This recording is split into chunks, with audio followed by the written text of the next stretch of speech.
Hi, welcome back to AFTV. I've got some breaking news for you all this morning. Well, it's morning here, what time you're watching it, doesn't matter. But here's some news that broke today. Now, it's going to be different to what you see on the thumbnail because I'm going to take you on the journey that I went through when this news kind of broke and then the following news followed after it. So let's just start with the initial tweet and information that came from Fabrizio Romano. He says, exclusive, Saudi side Al Ittihad submit proposal in region of 35 million euros for Leandro Trossard. Decision is up to Arsenal as he has always been an important player for Arteta. Official proposal arrives ahead of Saudi Pro League deadline as Al Ittihad keep looking for a new winger. Now, let's go break this completely down. So Al Ittihad have offered, put a bid in for Leandro Trossard. Now, for full context, their transfer window, I know ours is closed. It's funny because ours is done. We got our business done. I was like, I can relax now. We can rest. Robbie doesn't have to keep doing transfer daily.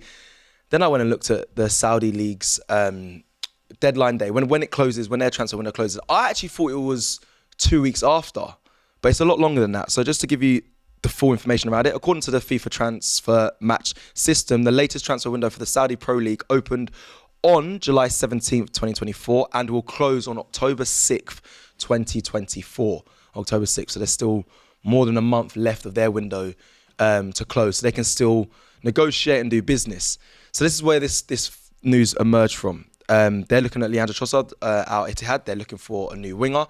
I'm going to give you some of the players that are in Al Ittihad as well, because there's some good players, some players that we know of. We've been seen in the Prem before. Likes of N'Golo Kante plays for them. Fabinho plays for them. Obviously, he didn't play in the Premier League, but Karim Benzema, he's there. Hosam Aouar, who was linked to many windows back. Diaby's there. They've got a good team. They're currently sitting, I believe, third in the Saudi Pro League. Obviously, they only play 2 games, but them looking to strengthen on the left side, which I think their player, it says here, Al Gahemdi. So they're obviously looking to probably replace him for Leandro Trossard. So that was what broke this morning. And I'm gonna nullify that rumor by the next bit of information. But let's just talk about my thoughts and feelings as soon as that arrived. And I'm sure everyone listening and watching is probably in the same sort of boat. Leandro Trossard, when this tweet came from Fabrizio, I said, there's no way Arsenal are going to be doing this. Granted, there's another side of people I've seen online say, well, look, when Leandro Trossard fell out with the manager at Brighton, and there was a issue with a player. I think they got into an altercation in training, and then it kind of spilled over to the manager, and then the manager kind of disrespected Leandro Trossard, which made him and his team, his agents, feel that it was time for him to move on. Granted, from what we've seen of late, Trossard's been a good impact player, especially against Villa, scored in his first touch. You saw the muted celebration. In the end, he did do the celebration due to Saliba pushing him to do his trademark celebration. You can see there's frustration there. Could that then push the player to maybe want to move? Potentially. Do I think it will? No. I don't want to put no false narratives out there, but you can see that, from the Brighton situation, could that happen here at Arsenal? I hope that Arteta is keeping him happy enough and there's a healthy competition there. Granted, there was muted celebrations at Villa. I still think Trossard is seen to be a value player at Arsenal. It's very clear. He's a very good player. I know a lot of people dub him as the best finisher at Arsenal. So for Arsenal to be naive, and I know they won't be, I think they're doing their business quite well. They wouldn't be looking to get rid of Leandro Trossard. Also, away from the fact that we need him as an integral part to this, push for the Premier League title, our window's closed. So whatever people are thinking, because I see a lot of rival fans, loads of them spamming the tweet saying, I'd love to see Trossard leave. I'd love to see him go. Not an Arsenal fan. I'm a rival fan here. Yeah, get rid of him. They don't need him. Or it'd be great news to see Arsenal's meltdown if Trossard leaves. Away from all that, the transfer window for the Premier League is closed. So for us, we can't do any further business. So it's all well and good saying we'll take the money, but then what do we do with it? You have to wait until January. And me as a fan, a match-going, paying fan, I won't see that money. And whether Arsenal will spend that money in January, we don't know. But I wouldn't want to see that deal being done and leaving us short anyway, because we can't really do business at this stage in the instance that we're in right now. Furthermore to that, 35 million euros, 28 million pounds, 29 million pounds. Is Leandro Trossard worth that? I would say he's worth more than that. Granted, we've just seen Eddie Nketiah leave to Palace for around the same sort of money. I think Leandro Trossard, for what he's going to give Arsenal this season, I think 35 million euros from a Saudi-owned club, from the Saudi Pro League, from that league of huge financial, benefits and what they have over there. 35 million euros, little bit for me distasteful, a little bit distasteful for the fee. I think they're disrespecting us a little bit. I think just the fact is Leandro Trossard, one, is a disrespect. You're trying to take one of our players, especially when you can see what Arsenal are heading towards. And on top of that as well, now our transfer window being closed, crazy in itself. To then offer 35 million euros, I'm not happy with that. Obviously, just to give people context, Leandro Trossard, obviously the left winger for us currently. He's only scored one goal, as one against Villa. But also the fact that I think the Saudi Pro League or Al Ittihad might have looked at it and said, well, they've just got Sterling on loan. Martinelli and Trossard debate there. Maybe we can kind of sneak in with a bid and see if we can take him away from Arsenal Football Club. My personal opinion, which I've detailed in this video, very disrespectful. I don't think that's the case. I think from the outside you may see, okay, you've seen, they've got 3 left wingers now. Maybe we can take one of them. At the moment, at the time of recording, right now, you'd say, granted, Trossard didn't have the best of starts in the game against Brighton, but he didn't play bad. They might be thinking, well, he's probably number 3 in the pecking order at Arsenal because the fans love Martinelli, and it seems like Arteta's pushed to keep Martinelli in the side. They just bought Raheem Sterling, he's here on loan, but he's a player that, from the outside, they might think he should be starting for Arsenal. So they might have seen Trossard as the number 3. But I think if you speak to Arsenal fans, they would say Trossard's an integral part to Arsenal. And maybe, if I'm honest, he could be number 1. He is number 1, probably number 1 right now. Will he start against Tottenham Hotspur when we come back after international break? I think there's a fair argument to say he will. Some fans might want Martinelli, but he hasn't been in great forms since the back of last season and the start of this season. And Sterling, I think it's a big risk to be starting Raheem Sterling in North London derby. Not to say he hasn't got the quality, because he definitely does, but he hasn't played a minute yet for Arsenal. So that's where the Al Ittihad might have thought, okay, I think it's right for us to maybe try and see if we can bring in a Leandro Trossard. But for me, the fee's too low. It's ridiculous. It'll be a ridiculous, absolutely ridiculous of Arsenal to do it when, Gabriel Jesus is out for injury. Mikel Merino is still looking to come back.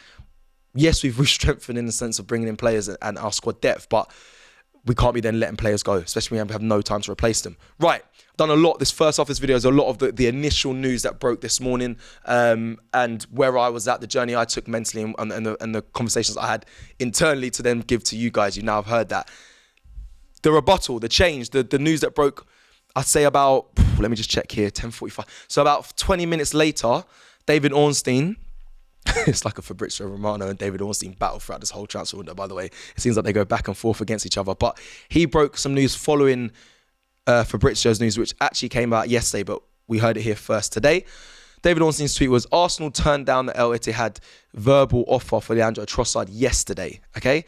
Loan of 5 million euros. Again, no, disrespectful in my opinion, but with a buy obligation of 20 to 25 million euros off the back of that. It was an informal bid, so I'm assuming this was initial conversations. This was them coming to Arsenal and proposing it to see where they're at with Leandro Trossard. Arsenal, this is still the same tweet, Arsenal made it clear not for sale, long-term deal, key part of the squad and no chance to replace. So that was words from David Ornstein today. So that is what Arsenal came back with. It's clear that he's not for sale, and I'm glad they came back with that. I think many fans would have been aware of that. There's no way it'd be naive of Arsenal to sell him. He's on a long-term deal here at Arsenal, and yeah, he's in Arteta's long-term plans, which I also like to hear, because then it kind of also should nullify the fact that, granted, there's a whole Leandro Trossard should be starting versus Martinelli. There is that debate, but it's clear that Mikel Arteta values and cares for Leandro Trossard because he's in his long-term plans, and I think we see that as fans. But it's good to hear that, because you saw, again, I go back to muted celebrations, and he's clear there's frustration there that Leandro Trossard's not starting, but he wants to be playing. But it's also clear that Arsenal need him and want him and understand how good he is as an Arsenal player. So that is kind of the news. I'm going to remind you all of it, so you're all clear. That the initial news that broke was from Fabrizio saying that Saudi side, Al Ittihad have came in with a proposal for Leandro Trossard of 35 million euros. They would like the player to strengthen their left wing. They're looking for a left winger, and Leandro Trossard was the name that they've stumbled upon and wanted to inquire about. The news then broke and followed by David Ornstein by saying Arsenal have turned down Al Ittihad's verbal offer for Leandro Trossard yesterday, and his deal breakdown was it was a loan for 5 million euros, but then an obligation to buy at the end of that loan for 20 to 25 million euros, which, by the way, that still doesn't reach the figure of 35 million euros. So one of the two are wrong. But regardless of both journalists, both their reports, for me, ridiculous. The fee's too low. And on top of that, we're going to need Leandro Trossard. So that is the news. Let me know your thoughts in the comments below, what you think of that news. Is Leandro Trossard, for you as a fan, integral for Arsenal? Would it be silly and naive of Arsenal, even though I don't believe they're going to, well, it speaks clearly as they've turned it down, but would it be a naive for Arsenal to have made that conversation go any further? Let me know in the comments below. And also, keep that in mind. October, I'm going to get the date here, just so everyone's aware. October 6th is when the Saudi transfer window closes. So, be prepared for some more news to break. I want to remind people that Gabriel Magalhaes this was obviously before the start of the last season, where there was word that he was being looked at to join the Saudi Pro League by certain clubs. And there's a reason why, you didn't see him figure at the first couple games of the season. Could there be Saudi Pro League teams coming in for Arsenal players? And could that have an effect on Arsenal at all? Thoughts with you guys, and make sure you stay tuned to all of AFTV's content coming your way. Well, today, as today rolls out, you're going to see the Bias Premier League show will go live at 6 p.m. Make sure you join us for that, and also many other news. I have to also let you know that we're doing another A-list show. We're filming today, so keep your eye out for that. That'll be coming, I'm assuming, in a couple of weeks. Once that's all ready to go, keep your eyes out for the special guest that we got in the studio today, and also tomorrow, I want to remind you the David Seaman A-list interview is out. Very, very proud of that interview. Myself and Turkish with David Seaman. Some amazing conversations, some unfiltered opinions as well from both from Turkish and David Seaman, and some great stories as well. So look out for that. Like the video if you like the video, and that is your breaking news for today. I'll see you again very soon. Take care, people. Peace.